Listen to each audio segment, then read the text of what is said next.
The restaurant Aquavit opened up in the mid-'80s. It was really the only Swedish restaurant that I knew in the city, and I'd been to Sweden a few times, so I thought, this is interesting. Back then it was on 54th Street in the old Rockefeller Mansion right behind the Museum of Modern Art. About 10 years ago they moved here to 55th Street, steps off Park Avenue.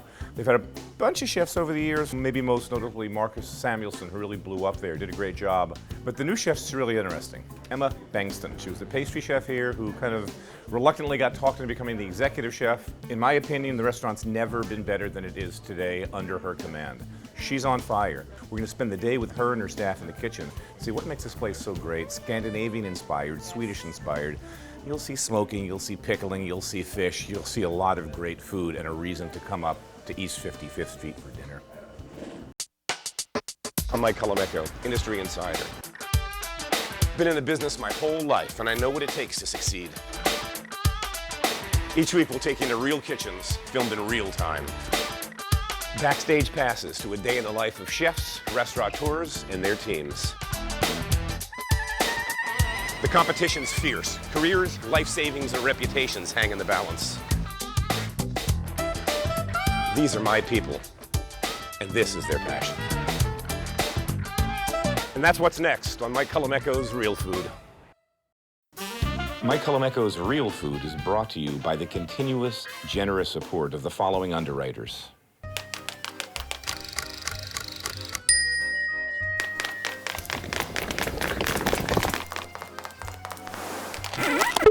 Extra virgin olive oil from Colameco, an Italian family brand.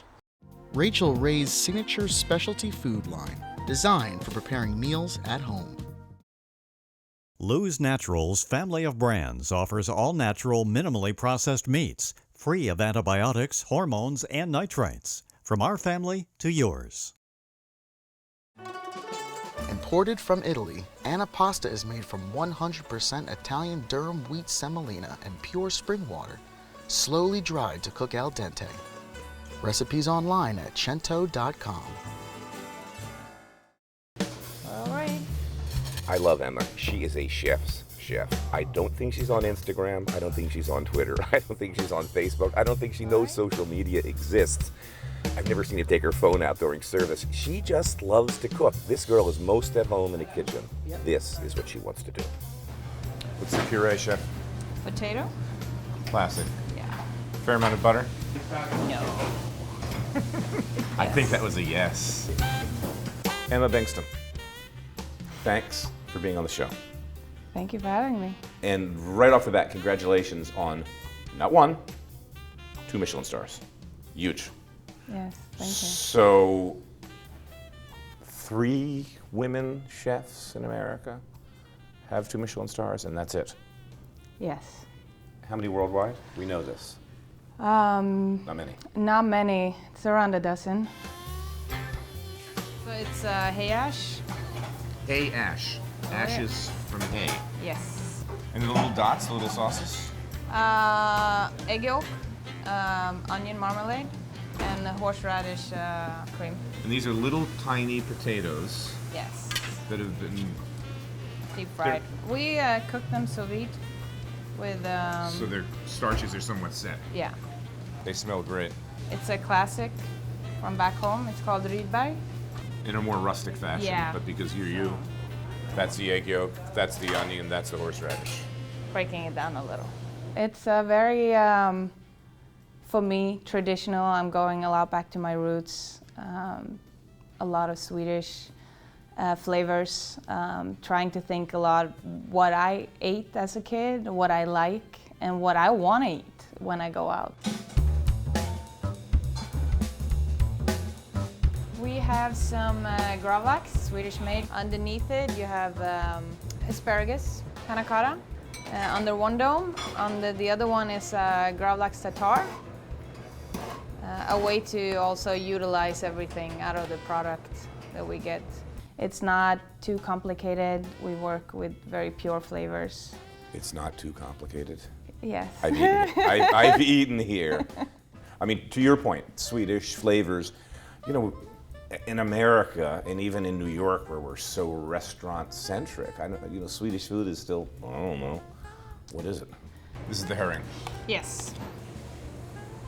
And that would be? Be a drag of smetana. Which is, for us Americans that don't know what it is. It's sour cream from fresh. We use a lot of salt in our food, and I think it goes back to curing. Yeah. We also do the pickling, which is very high in acidity. And then these crumbs are? These are a rye bread that we make in the house as well. A very traditional Scandinavian bread. We don't work a lot with sugar. It's very low, even on my pastry side.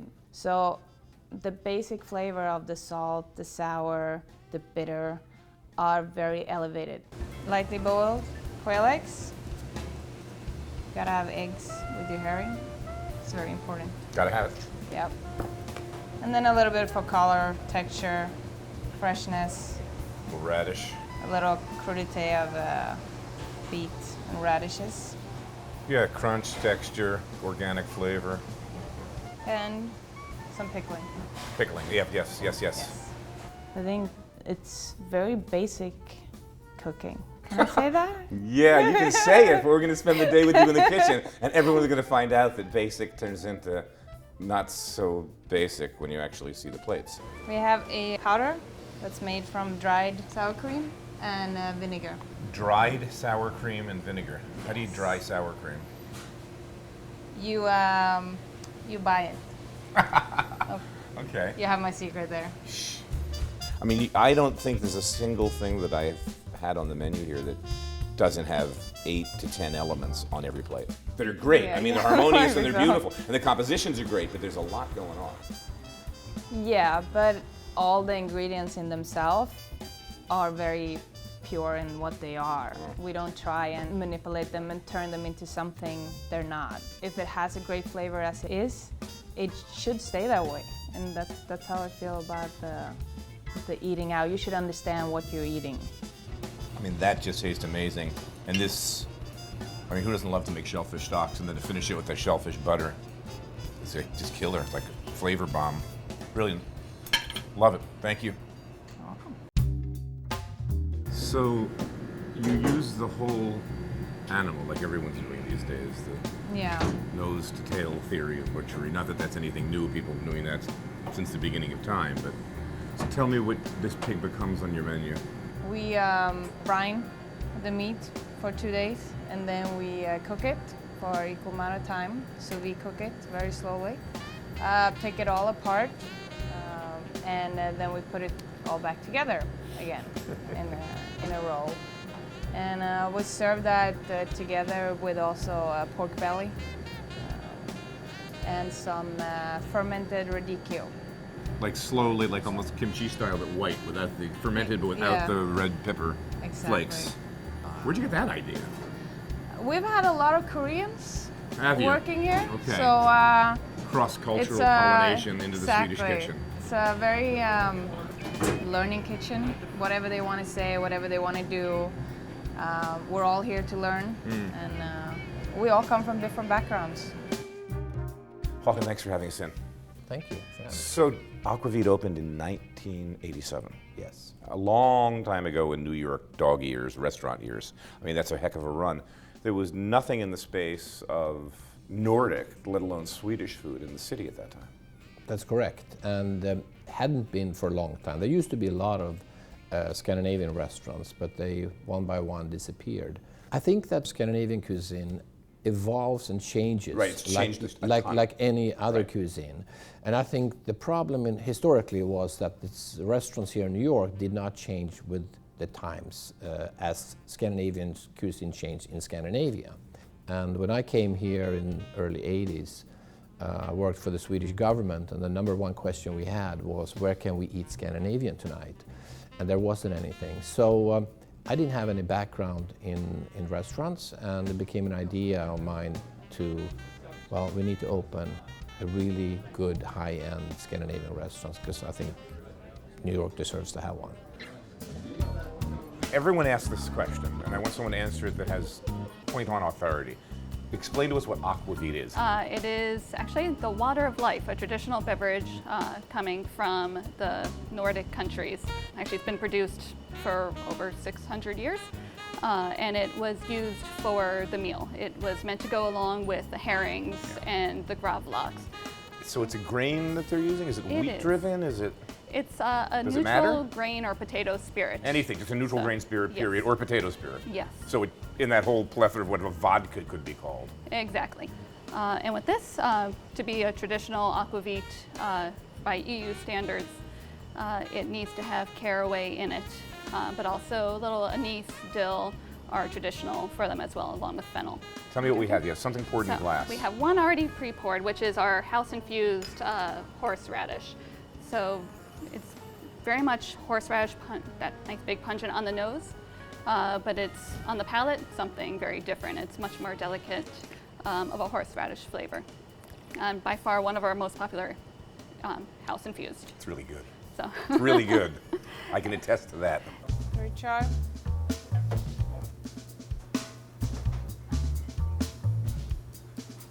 So we have little pearls. That's from horseradish juice going into liquid nitrogen.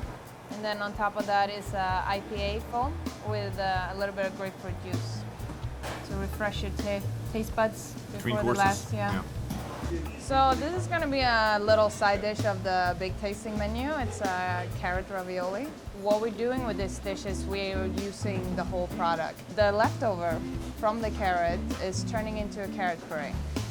That it's going to be the filling inside. We're also bracing a little bit of ox tongue. That's going in as a bit of a crunchy component in it. Pea puree? Pea and nettle, Just charred or something before they're charred? little pickles. I was gonna guess pickled and charred. Something was telling me. I don't know why I didn't say it. Pickled and charred. Get with the program, fool. So we told us what the puree is. We have the slightly pickled, then the grilled onions, and we have peas that have just been blanched. Yes. Fresh, sweet spring peas. Very lightly. And then these shrimp that are coming from the coast of British Columbia. So little Pacific, Little baby shrimps. little baby shrimpies. Fish. Microgreens. What are these? Just fried nettles. Fried nettles. Yep. Yeah. All right, Emma, what are you doing? We're doing our calf liver pate. It's a dish that's been inspired from my childhood as well. Seriously? We used to. I grew up eating for breakfast, sandwich with liver pate, cucumber, little salt, of course. Really? That's like a typical Swedish breakfast? Yeah, yeah. Okay. That or cheese, but I went for the pate. All So right. the whole thing is inspired from that idea. That comes to the table, and I don't know what it is. I'm not thinking calf liver. I'm not. Okay. I'm just looking at it saying I have no idea. It's something enrobed in aspic. So break it down for me. What's right. in it? So there's a mousse of calf liver. Okay, that's the disc in the center. Yeah, that's the thing you see here. And inside of it, you have a little bit of an oxtail that's been braced, picked down, and then we stuff the middle, like a little hideout that you won't expect coming. We make a brioche in the house, and that's what we pick down into small pieces and just a little bit of butter Crouton. into the oven. Yeah, typical crouton. And then we want to have just some raw cucumber, get a little bit of freshness in, crunch, and then we're gonna just decorate it with a couple of micro little salads, hopefully to get more people to open up to the idea that you don't just have to eat foie gras. There's other livers that are really true. nice. It's true. It's true. There's other innards that are really nice. Exactly. So, Finito? are we? Come on, baby. Come out of there. What's on the top? There's a little cucumber inside? Yes, Is a that what little this bit is? of pickled cucumber. That's your oxtail? Yes. It's bloody delicious. Slight sweetness to it too. From The pickling liquid, the sugar. Oh, that's what it is. Yeah. The pickling liquid in the jelly, of course. That's great.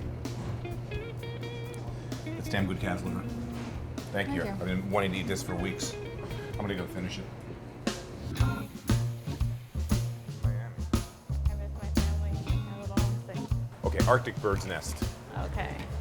We have a nest that's made from a honey swill batter, and then we take brownie crumbs, sprinkle it around to represent soil, I'm getting it. I'm getting it. and then we have edible gold leaf here. Put a little bit on the nest. Take a couple of blueberries, pile it around, and then we have milk skin, which is basically made with rice starch, milk, which Simple. also looks like Simple. the eggshell. Oh, the broken eggshell. Broken That's eggshell. symbolism. Right. And then we garnish it with sesame halva, which is the Turkish cotton candy, to represent the feathers of the bird.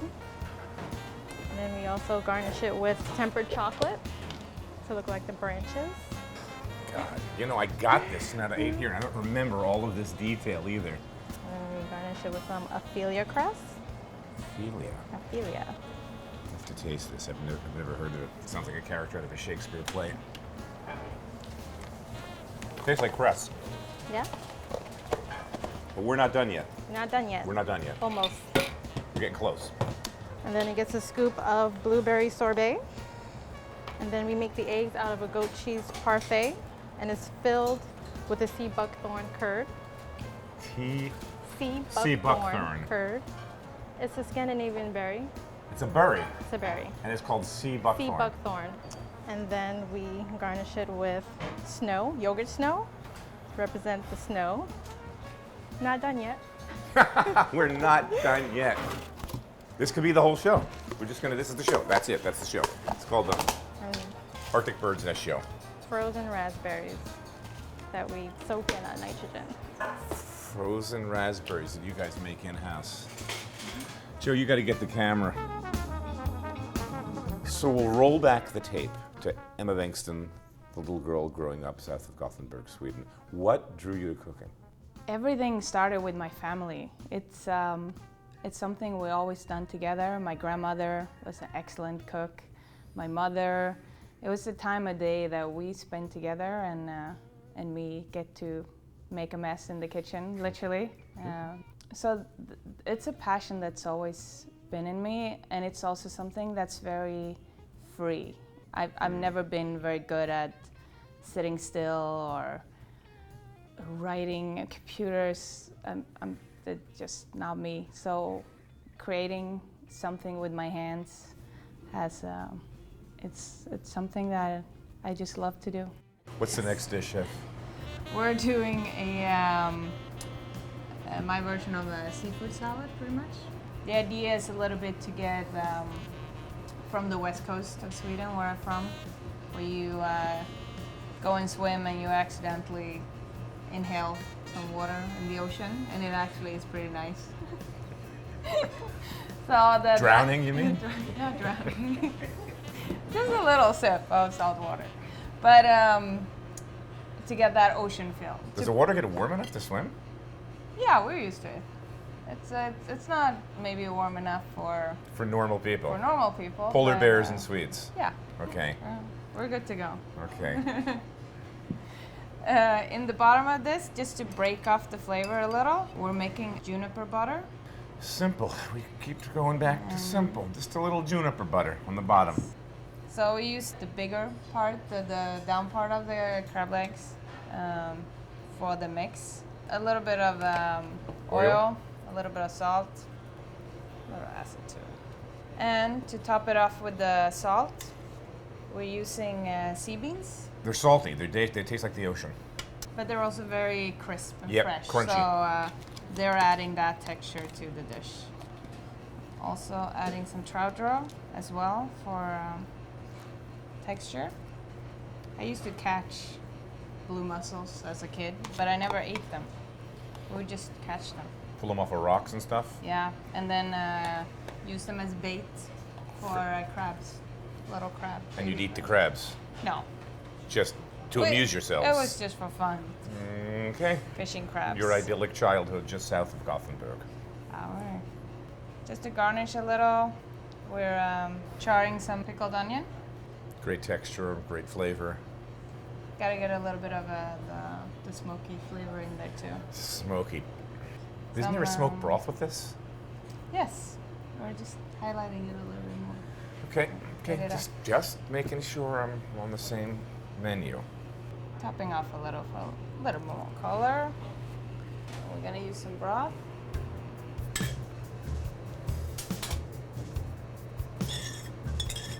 So this is also one of those elements that gets done tableside, of course. A little bit of ocean. Beautiful. That's a great dish. Tell me about how you coaxed, if that's the right word, Emma. It was a very kind of reluctant transition. She wasn't beating the door down, I want this job. I mean, she was your pastry chef, so I mean, give us the backstory. What struck me was that her whole department was very organized during the years she was here. If there could be mayhem in the kitchen, they were just standing there calm and knew exactly what was going on and no stress. I was very cautious about going over into a role that I wasn't sure if I could master. I asked, why is that? And she said, I don't think I'm crazy enough. She felt that executive chefs need to be crazy creative and have all kinds of ideas that they're now going to translate into fabulous dishes for the restaurant. And my comment to her was that if we go down the line and start lining up the top chefs of the world, I think you'll find that they have a lot more of her qualities than craziness. Every time I approached about maybe I shouldn't do this, like I miss my pastry, it just kept on rolling, and then I don't know what happened. It's just I got the next thing you knew, you were the chef. Yes. Here I have some salt-baked celeriac, which we have cooked overnight. This is like a beurre fondue? A beurre monté. Beurre monté, so water, butter, suspension. Yes, almost like a old school sous vide technique. Thank you. My generation sous vide. And the cod's cooked in a combi oven. Here. Yes, we cooked it in plastic wrap and covered it with plastic. And here you have some beurre monté as well. And break it down to these natural shapes. We make a puree out of the scraps from the celeriac. I assume there's a little bit of heavy cream or something in that? Actually, it's just butter. Just butter? Yes. Why bother? Why waste time with heavy cream when we have butter? Looks great. Now we just build a nice pile of it. And here we have some fennel that we compressed in lemon.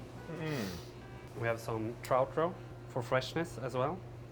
And here we have a foam made out of dill and chives. Fennel frond? Fennel fronds. Nice plate. That's it. I love fish and I love cod, and this is just perfect, huh?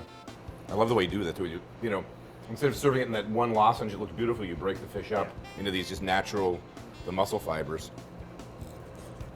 The idea is that you should eat it with just a fork. Fantastic. All right, so we're utilizing the cod skin from the fishes we get in. We boil them so we can clean off the excess of meat, and then we dry them up and deep fry them. So in very hot oil, so it actually pops up and becomes crispy. On top of it, it's fennel cured the belly part of the cod, dried fennel powder on top. In the middle, it's mushroom chips. On top of that is a mushroom cream, and dusted, it's a shiitake powder. On the right side are the forgotten beets. How were those beets cooked? Because this is like a 3-day process. I mean, they taste amazing, and then I'm looking, and they really look gnarly. When they're on the plate, they almost look like, what is this thing? What happened? Do I eat that, or is that just part of the plate?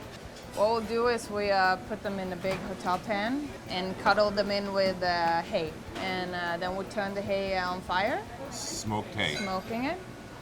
Cover it up bake it overnight at very low temperature. We peel them, break them apart, and they go up on top of the stove. Where it's warm and dry. Warm and cozy. They will be sitting there for roughly 2 days, So depending on how much is going on. They get a little more slow cooked in a way. Yeah, exactly. And this is to start off your meal, just to get that welcoming feeling, what's to come. After all, if you look at Sweden, we have world talent in music, sports, tennis, theater, golf. Right. World talent, and have had so for many, many years. And I never quite understood why our talent in the gastronomic field did not try to go out and showcase what they have outside of Sweden. So if you're looking for super modern Scandinavian food that's super clean, I think the best kitchen in the city for this is Aquavit. It may not be exactly new Nordic, but you know what? To my mind, I prefer it. If you haven't been, give it a try. I stand behind this place 100%, and Emma is a rock star.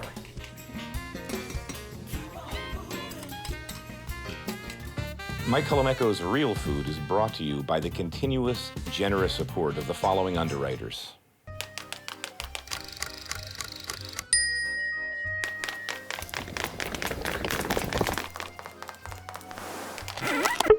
Extra virgin olive oil from Colameco, an Italian family brand.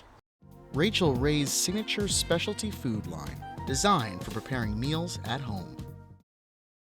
Lou's Naturals family of brands offers all-natural, minimally processed meats, free of antibiotics, hormones, and nitrates. From our family to yours. Imported from Italy, Anna pasta is made from 100% Italian durum wheat semolina and pure spring water, slowly dried to cook al dente. Recipes online at cento.com.